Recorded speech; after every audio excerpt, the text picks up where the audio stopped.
Well, I want to start today with a tongue twister. Any professional tongue twisters out here? 3 words: restroom, stall, slats. Restroom, stall, slats. We're going to try to say that 5 times. Restroom, stall, slats, restroom, stall, slats, restroom, stall, slats, restroom, stall, slats, restroom, stall. See? I probably did too, and I've been practicing. So we're working to close some gaps. Some of you might know that in the ladies' room on this side, there are some gaps in the stalls, so it doesn't quite provide some of the safety and security and privacy that some people really, probably most people, would like. And so we have ordered some restroom stall slats because we're talking about gender-neutral bathrooms. And while I'm delighted and so pleased that the church council was unanimous in figuring out gender-neutral bathrooms, now the challenge is which ones and how do we make that a reality? Because we don't want to build another bathroom. We don't want to necessarily do that, but using what we have. And so one of the first steps is the restroom stall slats, to be sure that we close the gaps, to be sure that people actually have privacy when they are in those spaces. Because feeling safe and feeling secure are very important things, especially today.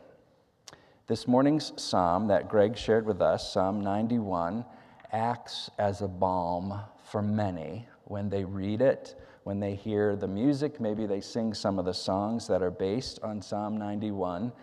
There's some heavy language in there, some military language about shields and bucklers. There's some difficulty there about hunters and pestilence. And there's also some sweetness about wings of birds and shelter and refuge and trust and safety. And so we get the sense that the people of long ago and the people today need to feel secure and need to feel safe, need to know that they're not alone, need to know that the Holy embraces them and welcomes them in and encourages them and touches them and blesses them. Even when there might be darkness, even when there might be sickness, even when there might be pestilence, and those who are trying their hardest to create a scenario where people do not feel safe, where people do not feel secure. The Holy is promising us that we are not alone and that we can trust and that we can live into that reality of God delivering us and protecting us, this call and answer relationship, this rescuing, this honoring, we're told, giving long life, not abandoning us, not leaving us alone, not forgetting us or shunning us or turning us out. We can be assured, we can be reassured, we can be confident, we can be safe in knowing God's love knows no limit. There's no place that we can go that is outside of God. There are echoes of the most well-known psalm, Psalm 23, in here, because the shepherd cares for the sheep, and all the challenges and threats that happen in Psalm 23 are lessened because the Holy, because the shepherd never leaves the sheep alone. It's a beautiful thing to have that kind of security, that kind of trust, that kind of safety. Some people experience that every day when they wake up. Some people feel it maybe in a couple of areas of their lives, while other people have a hard time feeling this safety or security very much at all in any aspect of their lives. You might remember about 5 years ago, in the middle of COVID, where people really understood the differences in privilege and really understood where they could feel safe and secure and where people were constantly at risk. I don't think we've retained enough of the learnings that were very clear during COVID. And so we have opportunities always to remember the things of the past and to bring them into our present and into our future. I personally have a great amount of privilege, not just because all of you are looking at me, most of you, and listening to me, but because I'm white and straight, and because I live in the United States of America, because I'm married and have children and have a full-time job. There are so many reasons why I find myself with all kinds of privilege. Some of you will remember that a few years ago, we helped a family from Afghanistan who were refugees here in St. Louis. The first time that they were going to be alone for the day, they asked us what kind of papers they needed to bring with them to walk down the block to the park. We told them they didn't need to carry papers with them at all, that they were free to go and enjoy the park. I probably would not give the same answer today that I gave just a few years ago with this Afghan family with their 4 young children. And so we have different levels of safety and security, and it seems like over time we have more or we have less, that certain people in our culture and in our community enjoy privileges and safety and security, and others are far from those rights, from those blessings, from that grace. If you think about the gaps that there are between people who are safe and secure and the people who are not, your mind might go to economic inequality, which was lifted up today in our gospel lesson that Greg shared, and the fact that the gap is growing even wider between the people who are haves and the people who are have-nots. Access to housing and housing prices, and people who are insecure in shelter and housing. The gap is growing wider. We have a long list, unfortunately, of things. Healthcare, you've been hearing about the conversations that are happening that need to happen a little bit more quickly and with more depth in the next couple of days. In Washington, for certain things to be avoided, there's a conversation about healthcare and where people fall in that gap. There's a gap with education, as we well know, depending on your zip code, depending on the amount of money you have, the tax dollars that are spent, education can look very different. We just called or hired a new superintendent in the Parkway School District, and she started over the summer. I remember when the previous superintendent, who just retired, was starting out. He toured all of the schools, and some parents were gathered at each of the settings to have a conversation.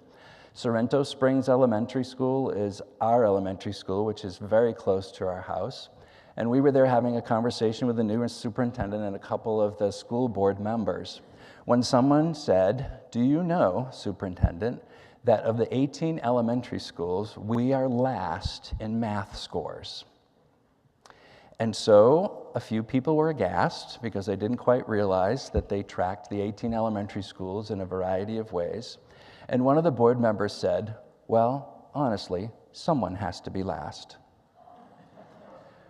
And the next question, which I think was helpful, was how far apart are the elementary schools? When we think about these 18 schools, is the gap between the schools and the gap between the top and bottom close, or is it vastly different? Because it matters how wide the gaps are and how easily it might be to get to the next level. If you're like me and you get your blood test results, you get those numbers and you wonder, how far from that number to the next number? How much do I have to do? How much time might it take? What is the difference between these numbers, and how do we get from one place to the next? There are also racial and gender disparities. We know the gaps are great, and the gaps sometimes close and come a little closer, and sometimes are pushed out. Political influence and the power of our votes, the digital divide and climate aspects. We know that depends on where you live, how climate affects you, and you only can live in certain places because of the resources that you have. And so we paint this picture of the gaps that there are between people, and that there have been times and places in this country and across the world where gaps have diminished, where someone is using their creativity and their compassion, their wisdom and their partnerships to try to close those gaps, to give people more of what they need, to share and to redistribute the resources and the gifts and the safety and security that some people feel and some people do not. All the while, there are people who are trying to do everything they can to reach each other, to do everything they can to find a way to connect and to reassure each other that they're not alone. And then there are people who seem to be only focused on building moats around their castle and trying to do whatever they can to make it more dangerous for people to risk across the divide, to try to become people who are building bridges, people who are closing the gaps. And so we have our gospel lesson today. We mentioned last Sunday that there was a certain rich man, and so we have another certain rich man. This rich man is not given a name, and so there's an intentionality around that when the story is told, because the poor person in the story is given a name and an identity, and his name is Lazarus. And he's sitting at the gate of the rich person. The rich person has purple clothing and fine linens and is eating sumptuously every day. And then the poor one there at the gate has sores on his body, and dogs are licking his wounds. One of these characters is feasting, and one is subjected to desire crumbs. One is in pain, and one is in comfort. One is thinking all about the scarcity and the need and the brokenness that they have, and the other doesn't seem to even notice, maybe even stepping over the person at the gate. I served once at a soup kitchen called Father Bill's, where I grew up. And we were told in the intro sessions that if we recognized anyone on the other side of the counter when we were serving food, not to say their name, not to recognize them by name, not even to look them in the eye if we knew them, because the idea was to give them dignity and space and anonymity.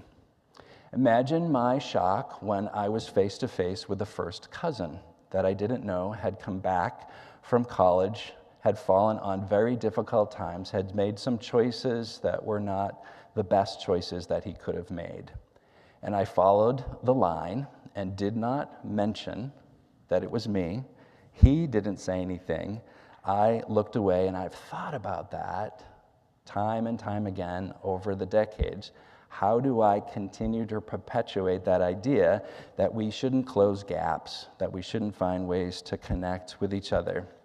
There are restrictions, and there are policies, and there are procedures, and there are institutions, and there are things that need to change, things that need to move so that people can move closer together.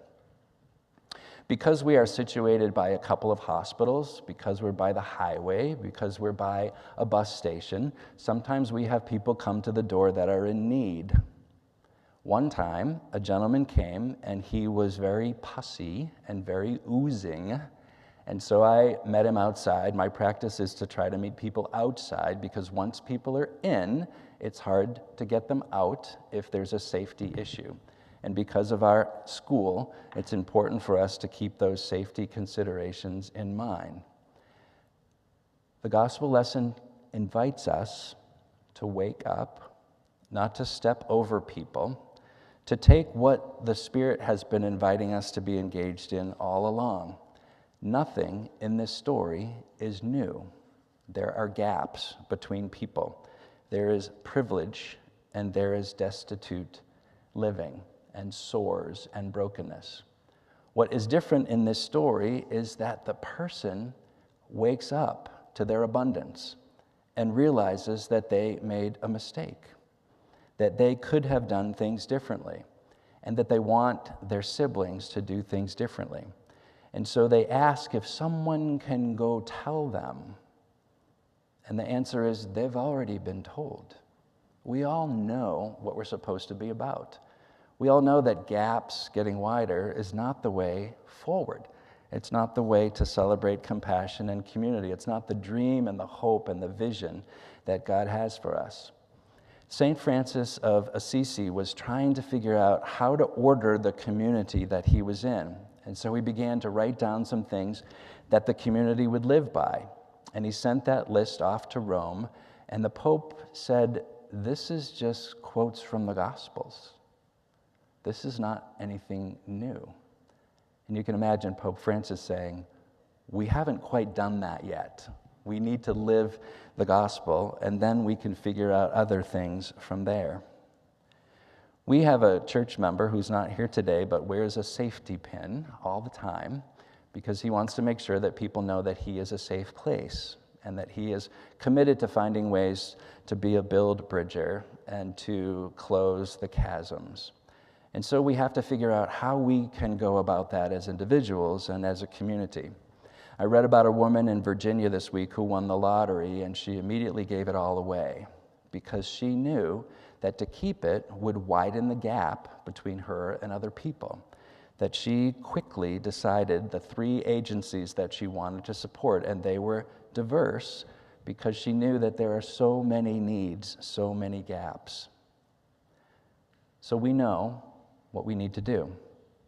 We've been told over and over again how we should focus our energies, where we should find partnerships, where we should share what we have been given, when we should break bread, when we should put each other in the center, where we should figure out why does this gap exist in the first place, and who is trying to create more gaps, and who is trying to widen and deepen the trenches, and who's filling the moat with challenges and burdens that somehow seem insurmountable if we allow them.